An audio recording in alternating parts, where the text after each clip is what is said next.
David, how the heck are you? Very good tonight, sir. How are you? I'm doing fantastic. I appreciate you coming on here with us. I know that you had reached out to us a few weeks ago. You've got a really cool book coming up here that's going to break everything down with Nibiru. Let's talk about what you do. Well, the way I got into it, I've always believed in following the money. About 5 years ago, I got into some research on the Pentagon black budget.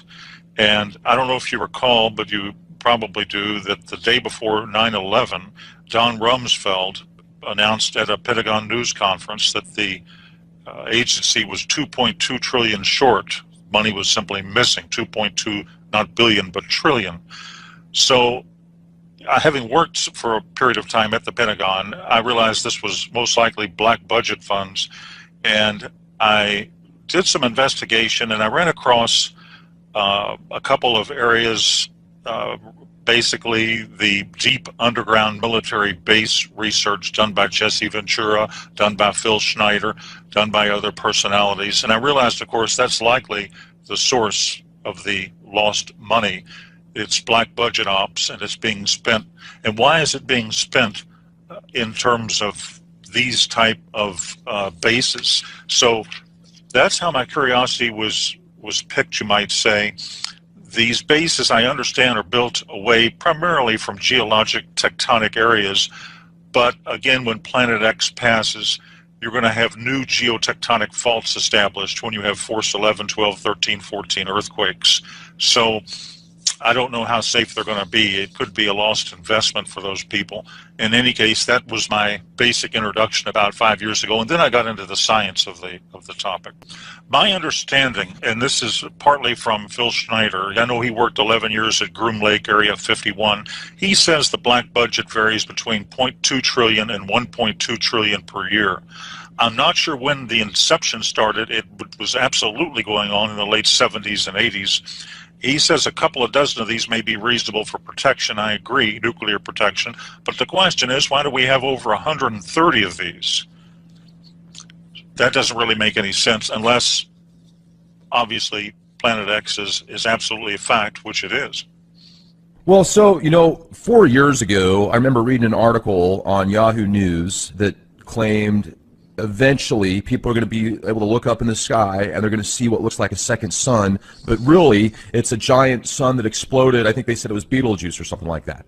So in my mind, when I read stuff like that in the news, I think it's, the forces behind the scenes or whoever's kind of orchestrating the media prepping people, subconsciously getting them ready for this type of event. First, it's just an explosion that looks like a sun, and then, hey, oh, it is a sun. So, do you have any physical evidence, like pictures that you can say without a shadow of a doubt, or files or white papers? Yes, I do. In fact, there's some very good videos on the internet itself that are good photographic analysis. There's one called Multiple Suns Rise Over Halifax, Nova Scotia. Those are the keywords that a person would enter on YouTube to read it or view it. And you can see the sun. And then at the 3 o'clock position, you have Planet X. To the right of Planet X, you have a separate lens flare. Now, that doesn't reflect the lens flare, of course, in the water below, but Planet X is generating its own light, and you can see its reflection, therefore, in the water below. Next, I think a fog bank moves in, and it obscures the sun, but Planet X is still visible. A lens flare cannot do this. Now, that's one good example of something they could simply look up themselves on YouTube. There's also some good Davis Station South Pole videos out there. And there's, in my book, which is Planet X, The Arrival in 2017 by David Mead on Amazon, I've done a video. It's on page 15 or 16 or so of the book, and I have a section called Photographic Analysis of Planet X, and I study one video which another analyst did an extensive study on. And let me just sort of explain what happened. A fellow named Glenn Vaughn on April 11th, 2015, was flying down the Pacific side of Central America. He's a professor, an ex-professor at California University. He took a 20 megapixel raw file with a Sony digital camera, and he confirmed the report by sending it in to a particular analyst for review. He took it through an aircraft window. Now, an analysis of the metadata indicated it was taken at 240 dpi, very high resolution, and the metadata further showed the date, the time, the GPS coordinates. I think it was a Sony DSC HX50V camera. In any case, using Starry Night Professional version, the video, which is referenced in my book and which is on YouTube, did a field of view analysis, and he determined Mercury is above, in other words, superior conjunction with the Sun, and the object in the field of view, therefore, is not Mercury. Mercury does not have wings, as does this object, and Mercury does not have the brightness or contrast of the unknown object. Now, the analyst also performed a gamma test on a paint program. Gamma testing shows if an object is hot or cold. Hot objects generate, of course, their own light like our Sun. A lens flare would be a cold object. They read direct light, they don't generate it. So he started with a gamma of 1, reducing it by steps. At point 10, the gamma illustrates stark differences. At point 01, he shows the hottest, brightest objects on the video. He then reduced brightness to a value, I think, of -3 in contrast to +2. The hot objects fade in together, proving they're genuine. Then he ran a luminance test to determine the intensity of the object, and he determined it was behind the Sun, not a reflection. There are actually wings on the object, which is clearly behind the Sun. Now, he stated this is deeply disturbing. The reason is that gas tails of comets follow solar winds, and they're not visible until the comet's orbit is inside of Jupiter, at which point, normally the luminosity at that point of the Sun makes the tails of the comet or the planet visible. Of course, Planet X, we all call it Planet X or Nibiru, but it is a dwarf star. It's either a red dwarf or a brown dwarf star. Now, the object, which is clearly Planet X by deductive logic and process of elimination, is therefore now between Mars and Jupiter. It's not in the outer reaches of the solar system. It can clearly be seen, especially from the southern hemisphere. Now, as of April 2015, therefore, the date of that video and the analysis, Nibiru is close enough to the Sun so that the Sun's light is reflected to the tail, making it appearing like wings. And there's one other quick comment I'd make, because actually that video had 2 parts. The second part was a lady who lives near where I do, Sanibel Island, Florida, Melissa Huffman. Now, you can look at this video itself on YouTube. I think it has more or less gone viral, and nearly 1 million people have looked at it. And this is a 2015 video. The object is very interesting. She pans the sky and shows the object and then the moon. Now, it's clearly a planet visible just north of the Sun. Now, using stellarium and knowing the moon phases, comparing it to her video on the moon, you can go to the derived date, take away the atmosphere and the ocean, and you can determine the relationship of the stars to the horizon. So to determine the date, you basically just use moon charts, and the moon is well below the horizon in all dates after September 26, 2015. Therefore, the video was taken earlier. Now, September 2015 moon phases give us a comparable to the moon in the video. And if you look at the moon phases diagram to the actual picture of the moon, it has to have been photographed on September 23, 2015, based on moon phasing. Now, on that date, Mercury in stellarium is very dim, somewhat above the horizon. Also, I believe it's in a different location than the unknown object. All other planets are below the horizon. The video, therefore, conclusively and plainly shows an unidentified planet, or dwarf star, Planet X, of some significant magnitude quite clearly. So I can reach no other conclusion, and the analyst did himself, than this is a rare photo from this hemisphere of Planet X approaching us. Wow. You know, and there's also speculation now, and I hadn't heard this until about a year ago, that not only is Planet X going to come our way, this dwarf star, but also a bunch of planets with it, like it's bringing in its own solar system. Is there evidence or truth to that? Right. There's a number of videos there. I've seen some real good ones from the South Pole Telescope, and they indicate that there are a variety of moons around this. It's basically, as you say, it's its own solar system. A lot of people don't realize this, but binary, what we've got in our solar system here is obviously a binary twin. 76%, this is a fact, of all stars are binary twins. In fact, 16% are trinary twins. There are 3 suns, but ours has a binary companion, and it comes under the name of Planet X, Nibiru, and so forth, Nemesis. There are various names to it. But ours has a binary twin, and it's very common. It's extremely common, and it's basically what is approaching us. And apparently, from all descriptions, indications, reports, insider reports, photographs, and other sources of human and signal intelligence, it contains 5 to 7 moons around it. So it's a solar system approaching our solar system, which makes it extremely dangerous. The red dragon of Revelation 12 may well be, and I believe rather obviously is, Planet X, as is referred to in an earlier chapter of Revelation, I think Revelation chapter 8, in a similar manner. A colleague of mine at the university, one university in the western U.S., brought up a very interesting point, perhaps to cover up to my intention. Here it is. Basically, he said the areas of the dragon anomaly have been covered or patched up by Google Sky in the past. But one of the ways to actually see what is behind this patched out area is to use a program called Skyview by NASA. Skyview, what that is, it's a virtual observatory on the net. It generates images of any part of the sky from wavelengths of all regimes, radio to gamma. You just filter it. Now, when you view these images in various filters, you can see the actual color of this anomaly in Virgo is red, and it does look very menacing, as it appears to have a face like a dragon with two profound eyes. It's very intriguing and quite strange. Now, just for your listeners, I'll provide very briefly the right ascension and declination if they want to go to Skyview. And here it is. Just cut and paste this coordinate.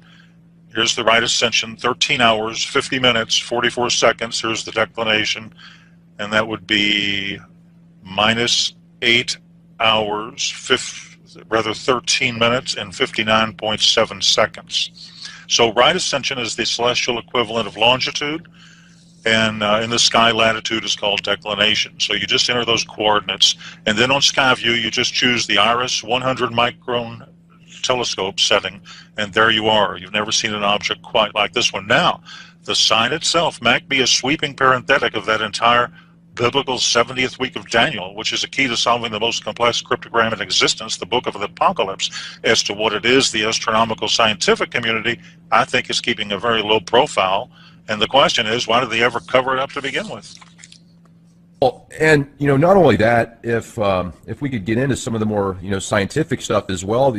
Because it's so close now, it's different.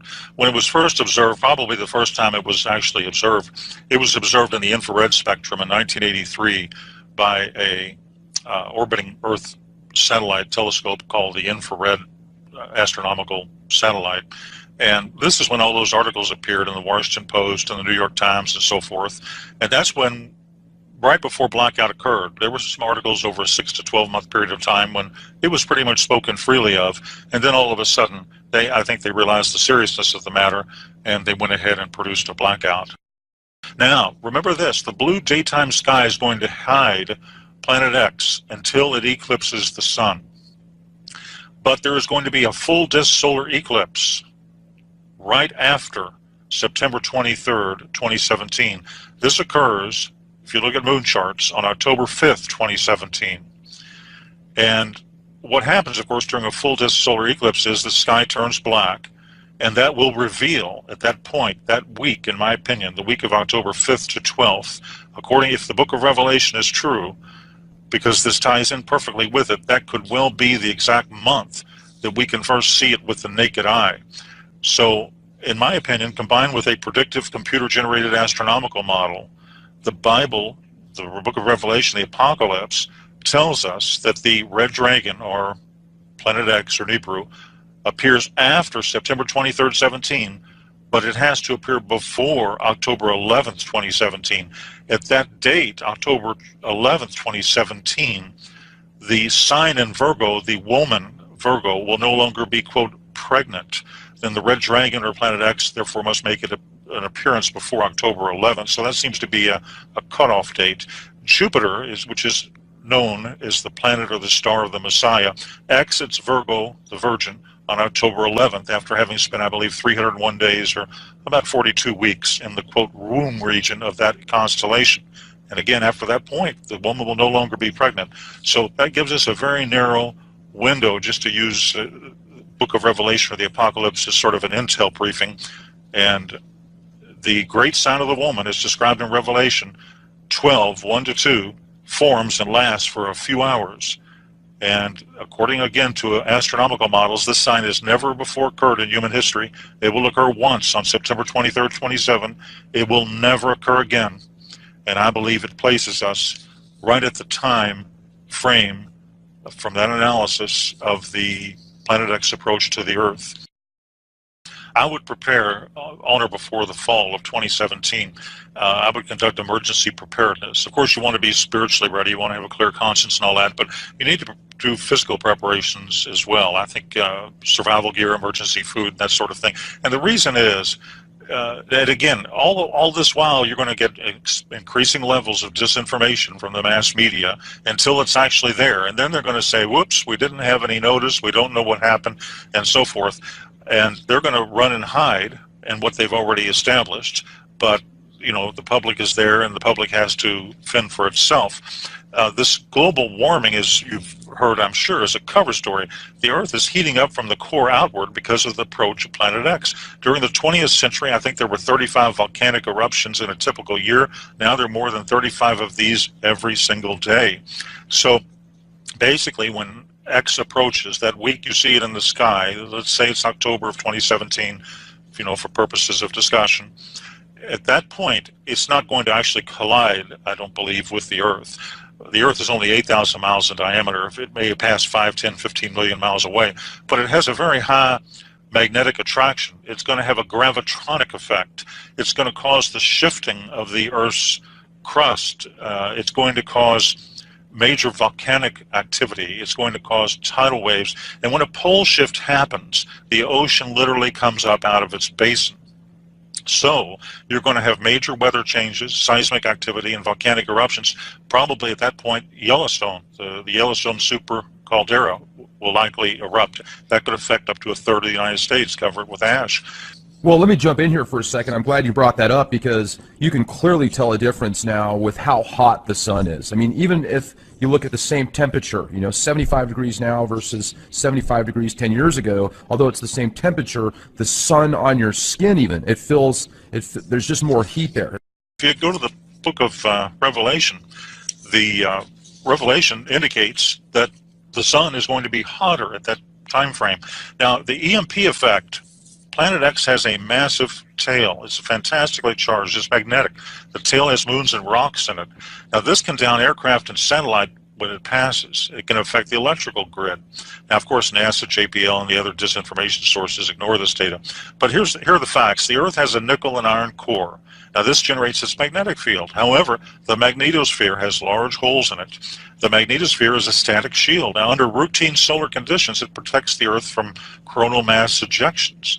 But when Planet X arrives, we're no longer under routine solar conditions.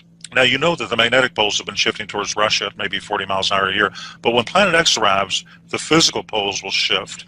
Now, this will create some hyper-earthquakes, tsunamis, and the shifting of land masses. So if you want to look at a few different states, one thing people can do to protect themselves is simply be in the right location when it happens. Now, there's a few states to avoid. And California is highly dangerous. It's composed of rock plates. Now, when rock is compressed, it breaks. And you'll see the crumbling of rock, of course, as its mass goes upwards. Now, the West Coast will have major catastrophic changes, synergistic proportions, tidal waves, high hurricane force winds, earthquakes on the fault lines, volcanic activity over the magma. So it's highly dangerous. And I think the long-term danger is in riding out the shifts for those who are living near the boundaries of plates. Now, cities without mountains as a backdrop can just be washed out to sea. You'll have broken gas and water lines. San Francisco, it's on the San Andreas and other fault lines. A lot of the population will be trapped. Water will overflow the city. Survival will be minimal. California is not a good bet. Now, the area around Arizona, on the other hand, the Hoover Dam probably won't survive because of earthquake activity. And you'll have rivers flooding, and areas within rivers should probably be avoided. But you look at Phoenix and some of these main cities. Arizona has withstood many a pole shift. The area around Tucson is safe. Florida is another very dangerous state. Its highest elevation is 105 meters in the Panhandle. But as for Central and South Florida and the Keys, these parts can be devastated by a tide of water. Colorado, for example, is a safe area. The domestic division of the CIA is relocating to Colorado. That should give viewers many clues right there. And of course, one of the safest parts of the country is the Ozarks, northern Arkansas, southern Missouri, average elevation close to 1,000 feet, self-sufficient water supply, agricultural land. They'll do well. They're also isolated from large metropolitan areas, and they're well enough inland to avoid flooding through, tidal waves. So it's part of the preparation is probably geographic, but I would expect when it hits, when you see this object in the sky, you'll have 1 to 2 days to accumulate all of the emergency food and water you can. I would accumulate at least a 3-month supply. I would highly recommend people educate themselves, understand the whole picture, and probably take action at that point. Wise men said, just walk this way. NASA's Spitzer and Swift space telescopes have found a rare brown dwarf in our solar system. These elusive objects have baffled scientists for quite some time. The discovery could provide new information about how they came into existence. RT's Brigida Santos is live tonight in our LA studio. Brigida, for our audience tonight, let's get clarification. What is a brown dwarf? Ed, a brown dwarf is believed to be the missing link between stars and planets. Now, they have a mass up to 80 times that of Jupiter. This particular dwarf is about 30 to 65 times the mass of Jupiter. Now, less than 1% of stars that are the size of our sun have a brown dwarf orbiting within a distance 3 times that of the distance between our sun and Earth. This dwarf is more special because they believe that it's actually closer than that in an area that they typically refer to as the brown dwarf desert. This means that that desert may not be as dry as they had initially thought that it was. And the reason why it's important for scientists to observe these objects is because they are further away from the sun, which makes them much easier to do research on. Now, the lead author of this study says, quote, "We want to understand how brown dwarfs form around stars and why there is a gap in where they are found relative to their host stars." Back to you, Ed. Well, assignments, I understand, have been updated for astronauts headed into the International Space Station next year. What's the latest on that? So crew members have been reduced. Russia has decided to send fewer of its cosmonauts into the ISS. Typically, Roscosmos, the Russian space station, has sent 3 astronauts. It's now sending 2, which does mean that all of the missions that are planned are going to be short 1 member. Russia has offered to sell the vacant seat to NASA, but it's unclear whether NASA will take up that offer. And this does not mean that Russia is getting out of the space game or slowing down even. In fact, they are planning to launch a new segment of the ISS next year or in 2018, depending on when it's actually finished. And at that time, they're going to be sending additional crew members up to the ISS. But right now, it's really about cutting costs for them and saving money. Now, the first ISS mission of 2017 is scheduled to take place in March, and during that time, they are going to send Russian cosmonaut Fyodor Yurchikhin, who is going to act as the commander, along with 1 member of NASA, astronaut Jack Fisher. And from there, about 4 other ISS missions will take place between May and November of next year, Ed. All right, Brigida Santos reporting tonight from Los Angeles. Thanks, Brigida. Now, what I'm going to show you here is the approximate position of the Nibiru and its 7 planets coming in. Because this is apparently a genuine photograph, in the center there with this red with the black dot and the what appears to be a planet up to the left. It's coming in, this photograph, what I'm going to show you on Stellarium, is set up for Hobart, Tasmania, south of Australia. And you'll see Jupiter. Now, if you just notice around here, the stars aren't that numerous. And I think what's happening is that the light coming from the distant stars are being absorbed into the rear of the magnetic field because the light is being bent. I mean, light is bending in space all the time. In the old Cathay ray tubes, which is the old television sets, that's how a television set works. You bend the light electrons coming at the screen.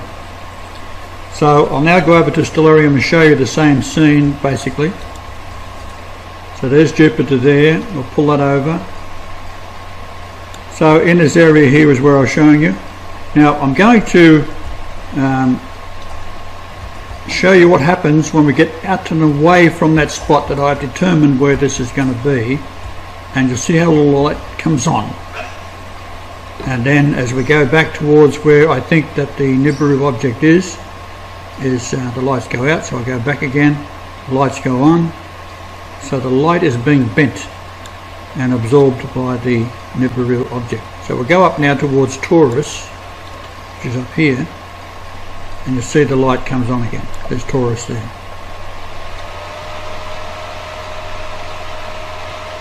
The light's going off and on.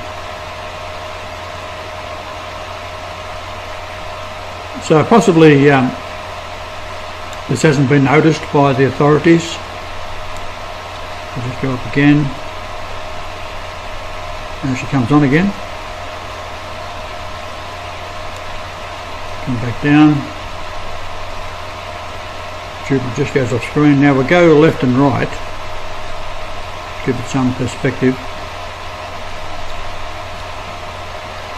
Light comes on, off.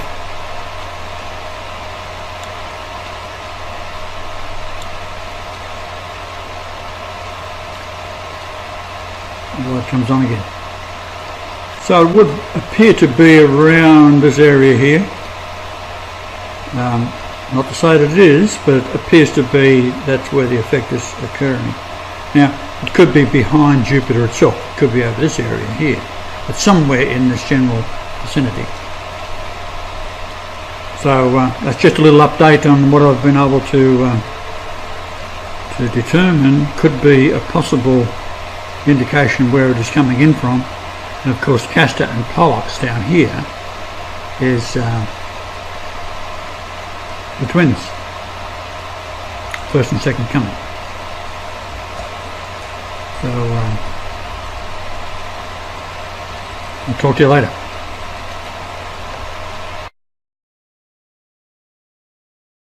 Planet X special bulletin: a dwarf star and 7 planets are coming in. For the past few hours I've been listening to Patty Brassard, spelled Brass, B-R-A-S-S-A-R-D, a former NASA employee who built the robots which are being used on Fukushima at this moment. She tells of an incoming solar system with 7 planets and says that by August 11th, 2013, the existence of Planet X will be undeniable. She says when this object lines up with our Sun on August 17th, 2013, another major earthquake will occur. This time, though, the object will be only 0.32 AU away from the Earth. The unit AU stands for astronomical unit. That's the distance from the Earth to the Sun, previously measured at 93 million miles. But Patty says that the Earth is being pulled in toward the Sun, and this elongates the orbit and will make summers very, very hot and winters the coldest you've ever experienced. More frighteningly, she said that our electric grid will go down, and when it does, all nuclear power plants will go down too. It is electricity which keeps the reactors cool, and when the electric grid goes, the power plant has only hours on auxiliary power before that too fails, and from what I understand, that means total meltdown. And she says you should locate these nuclear power plants. She said there are over 100 in the United States alone, and make sure that you're not near one. I saw a map. They're all over the East Coast. In fact, I look out the window and I can see one. She said the kill zone in Fukushima was 150 miles. Everybody within 150 miles dies when the nuclear power plants melt down. When I looked out the window and saw one at Palo Verde, I put my head between my legs and kissed my ass goodbye. Patty's in Massachusetts, and her basement is at sea level, so she does not intend to survive the passing of Planet X. She said Russian and Israeli troops are here to round up the people who protest and put them into the FEMA camps, that's what they were built for. She also said that those buildings have gas pipes 2 feet thick in diameter and that they don't want the people on the surface to survive. She talks about Auschwitz, and I gather that they're going to gas the people in there. Don't go to a FEMA camp under any circumstances. You will never come out alive, according to Patty. She said that the coffins can accommodate 3 bodies, and if you wind up in a FEMA camp, you might as well be in Auschwitz under Hitler, because they didn't rig gas to these quarters to make sure that you're nice and comfortable. The government never gave a rat's ass about you or your comfort. It's always been about them. They want you dead, and now the truth is coming out from yet another whistleblower. She said all those near the coast are finished. She said we will see the seas rise 200 feet just from the melting of the South Pole, and that the melting is occurring not from the top down, as you might expect from global warming, but from the bottom up. In addition to 200 feet rise in sea levels from the melting of the South Pole, she said that as this object gets closer, it will stop the rotation of the Earth. And as it slows down and the seas keep moving, she says because of the moon, that the moon controls the waters, and that water will continue to move at 1,000 miles per hour, and that anyone living near the coast is finished. Now this follows 3 days of darkness, which she says is caused by an eclipse. This object is between the sun and us. She says that Mars is getting hammered right now with all the debris from the tail, and she recommends that if you want to survive, that you find the highest place on Earth and get underground. Dig a hole. She says bring a camper and bury it under 3 feet of earth. She says rent a backhoe or something to cover it up. I think this is all insanity. What are you going to do? Breathe radioactive air and survive? You're going to go fishing, catch fish in order to eat? She says the worst of this will be from the end of August until November. That's 4 months. How are you going to survive? September, October, November. 3 months. Each person needs half a gallon of water every day. Fresh water, not radioactive water. I think most of us had better put our heads between our legs and kiss our ass goodbye. All those things I spoke about in my Planet X videos, I have about 40 of them. One of them has over 1 million views. And all those things I talked about turn out to be true. And nobody is sadder than me about that. I wanted it to be wrong. I wanted the earthquakes and volcanoes and sinkholes to be some kind of hoax. But who has the ability to cause earthquakes and volcanoes and sinkholes just to have fun? It's not easy to fake a quake, Jake. This is not a mistake. California, Patty says, will drop into the ocean. It's somewhere between the 17th of August, 2013, and the 26th of August. She says there will be a magnitude 15 quake centered in Seattle, Washington. So I picked up the phone and called all my friends and told them, and they laughed at me. Oh, that's crazy. Go back to sleep. Patty says her own family has scheduled a family reunion from the 10th of August to the 17th. So that tells you how serious her own family is about her words. I think it's very serious. You don't call in all the ambassadors from all the embassies and close the embassies on a whim. These people have tickets to the underground facilities, and you don't, because you are a dirtbag. That's what I've been saying all along. They treat you, the host of the parasites, like a dirtbag. You paid for all of those underground facilities over the past 50 years, and now you're not invited. And so they expect when the people learn the truth, they're going to be angry. They're going to get their guns, and they're going to try to kill somebody. And you're going to end up killing one of our own who's just uninformed. He thinks he's serving his country. He thinks he's a hero. And you're going to kill him? It'd be better if you talk to him. Talk to all military. Talk to all cops. And tell them what's going on, because in the next 10 to 20 days, there's going to be a great awakening by everyone who realizes we are finished. You can't jump in your car and run to get something at the grocery store if the UV A, B, and C are coming down on you. It's deadly. Microwaves will cook your car. She says that microwaves will heat up anything that's metal. It will be red hot from the sun. If California has a 15 magnitude earthquake, do you realize what that will do? And there is nobody to come in and rescue anybody.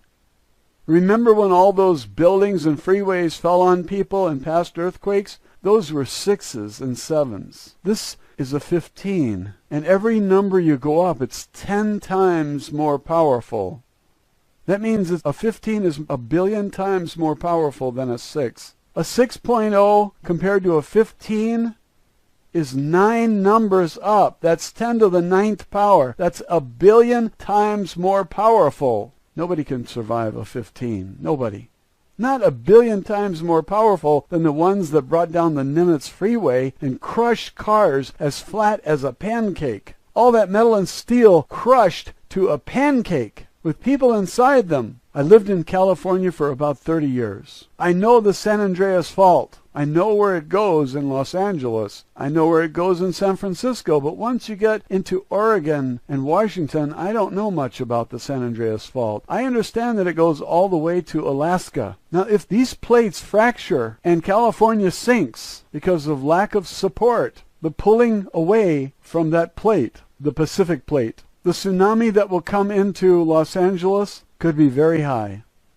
But Patty says we're going to lose much of California. And she says that Tagish Lake, Alaska, will be the new South Pole, that the pole shift has already begun. Tagish Lake, Alaska, I looked it up. There's a Canadian province. Most of Tagish Lake is in that province. BC, might be British Columbia. But as soon as you go over into the U.S. side, Alaska, there's still part of the lake there, a very small part. But she says just north of there will be the new South Pole. Now that's not what Nancy Lieder said. Nancy Lieder had the North Pole off the coast of Brazil and the South Pole dead center in Saudi Arabia, I believe. Maybe it was reversed. Maybe the North Pole was Saudi Arabia and the South Pole was off the coast of Brazil. That's east of Brazil. Now Patty's telling us, with inside information, that Tagish Lake, Alaska will be the new South Pole.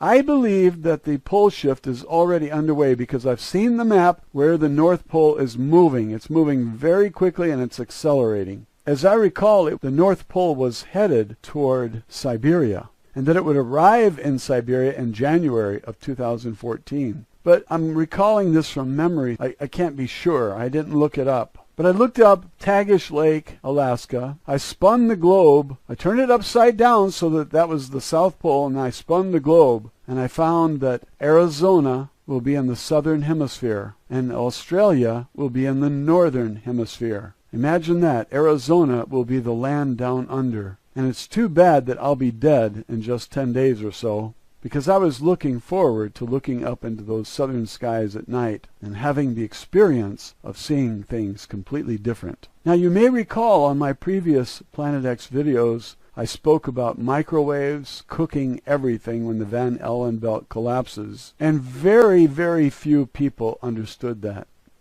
They tell me they've got a garden, they're going to go camping, they'll be all right. And I knew that they had no idea what a microwave was, or how it cooks you, or how the Van Allen belt protects us, and that's going to collapse because this star is enormous. I always ridiculed those who said that this star was 4 times the size of Jupiter. Patty says that just one of the 7 planets is 4 times the size of Jupiter. She said that the asteroid belt was a planet, and it got hit head-on by one of these things in the tail of Planet X, and it got smashed to pieces, and that Jupiter absorbed most of it, and the asteroid belt is just what's left over.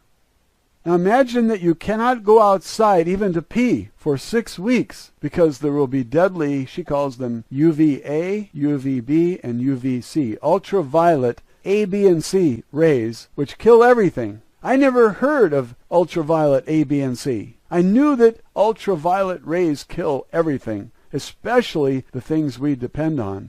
That's why I say, if it kills the things we depend on for survival, how are you going to survive?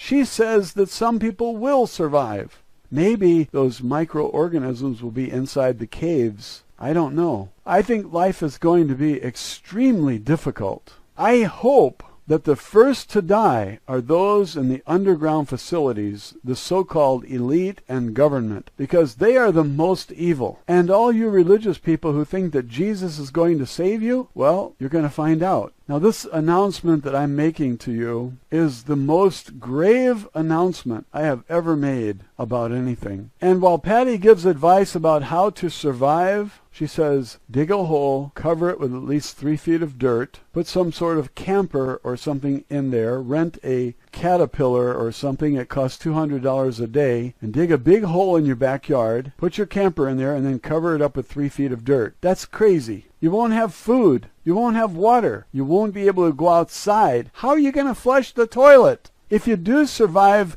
you're going to be a totally mind-controlled, chipped slave for the elite if they survive. But she says that these underground facilities, which are now stocked with food that is uncontaminated by Fukushima radiation, because they've been stocking those underground facilities for decades. A truck driver called in, a woman, and said she delivered things to Denver Airport, the underground facility there, and they were labeled just general merchandise. So there's first-hand testimony that these underground facilities were stocked. But Patty says that these underground facilities are going to rupture and water is going to flood in and drown most of the people that are the so-called elite. Now, they left us up here to die like a bunch of dirt bags. I imagine that they have cameras everywhere to watch what's going on, and they're going to be down there in their cushy bunkers watching us die and suffer and squirm. And if a fracture occurs and water floods in, I would like to have a camera to watch them drown like rats. If that water is from the Pacific Ocean, maybe it will be full of radiation, and maybe it will contaminate all of their fresh food down there. Maybe the air that comes in will be full of radiation, because all over America, tests are showing that our air is just full of radiation. And maybe this is why the psychic, the French psychic, could not see past 2012. Maybe that's why all those who did time travel said that there was a barrier after 2012. When pressed, the French psychic said, 2 possible reasons: we have a war with aliens, or I'm dead, and that's why I can't see beyond 2012. Well, you've got strontium in the air, which causes bone cancer, and plutonium, which affects all the organs and tissues. And thousands are already dying from the radiation from Fukushima. Remember that Fukushima is about 10 times worse than Chernobyl. Chernobyl was 180 tons of radioactive material, and Fukushima was 1,760 tons. So that's almost 10 times as much. Fukushima is 9 or 10 times as bad as Chernobyl. I've got some shrimp and salmon in the freezer, and I think I'm going to go cook it while the electricity is still on. I already ate all the butter pecan ice cream, and if you have any ice cream that you can't eat, call me. I'll be over there faster than you can say, those dirty bastards in government saved themselves and left us out here to die. How long does it take to say that? How do you like this? The U.S. military is guarding the DUMBs so that you can't get in. They will shoot to kill. They will kill Americans to prevent them from getting into the underground facilities. Well, I don't want to breathe the same air those people breathe. I might wind up like them.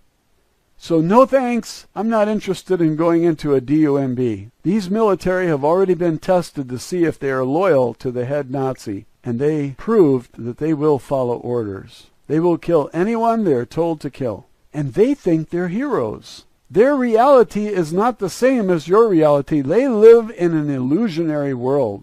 I would consider it mental illness, because they don't know reality. Soon all the banks will be closed, and you won't be able to get any money out. And I have been advocating that you get your money out of the bank anyway, and what I have seen on this video with Patty is that the money you hold will only be worth something for a little while longer. And soon, nobody will be interested in your money. They're not going to trade real food for fake money. We have been expecting a currency collapse anyway. I just had no idea that it would turn out like this. If you have a house that's made of cement block and a roof that's not made of wood, that's valuable. And there isn't any amount of money that I would trade for such a house. Now the value system changes. If you've got a caterpillar, a bulldozer, a backhoe, this is extremely valuable. This is worth millions of dollars, even if you paid $6,000 for it, because this is the difference between life and death. Perhaps. I don't know what you call life after something like this. You come out of your nest and breathe radioactive material that will be in the air for thousands of years. You call that life? Look up Patty Brassard, Brassard, on YouTube. Watch the videos, the interviews. There's one with Veritas Radio out of Tucson, and that interviewer is very smart. The sound quality is pretty good. There's another one where they talk about the kill shot, and they put the date August 5th, 2013. The sound quality is very poor. Very, very poor. It's difficult to hear the announcer. It's difficult to hear his guest. There was no attention whatsoever given to this video on quality, and if you're able to get anything out of it, that's great. There's a lot of blank space, so it means the audio was not edited, and because of these reasons, it's not a very good quality video. But it's the best you have at this time. You might wonder what is going to happen to Patty. Well, she said she's old, and she's already lived far longer than she expected to. She's falling apart because she carried an M16 across her chest, and the bullets were either depleted uranium or enriched uranium. Can you imagine the U.S. government having soldiers carry radioactive material so close to the chest? This is disgusting, disgusting. And this story should spread to all military so they know how the government really thinks of them. Listen to Patty's testimony. She was in Iraq. She was in communications. These lives meant nothing to the Nazis. Nothing. They were pawns, and the military should understand that. I didn't know that they were using enriched uranium. I knew they were using depleted uranium, but I thought it was only for shells. She said when they are trying to penetrate the ground, they use enriched uranium. These are war crimes. That's who your government is. They're war criminals. They're false flag inside job terrorists.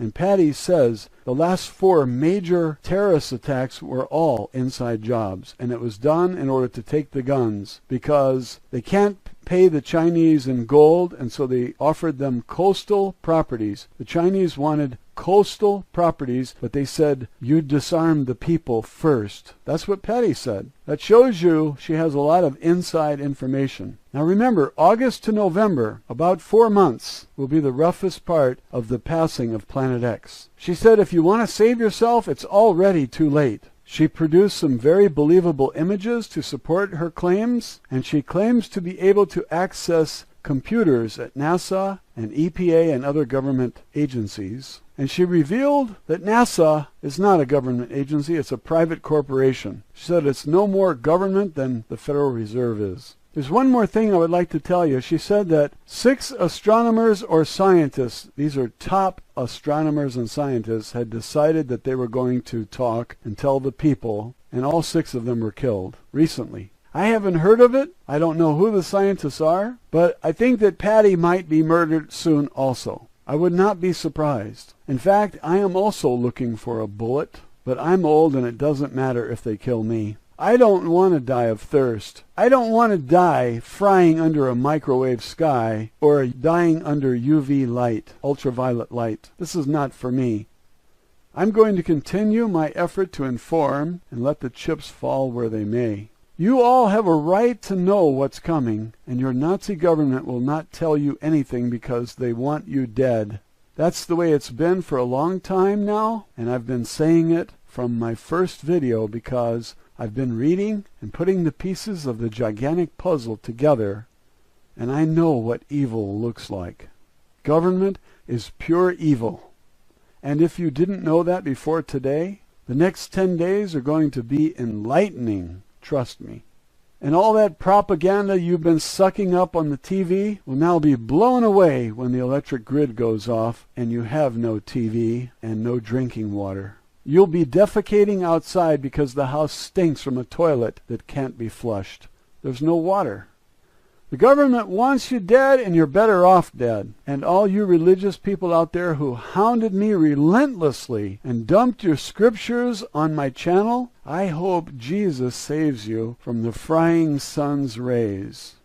And I got some advice for you. Pray while you cook. That's as much as I can say at this time. Have a wonderful day, and thanks for listening.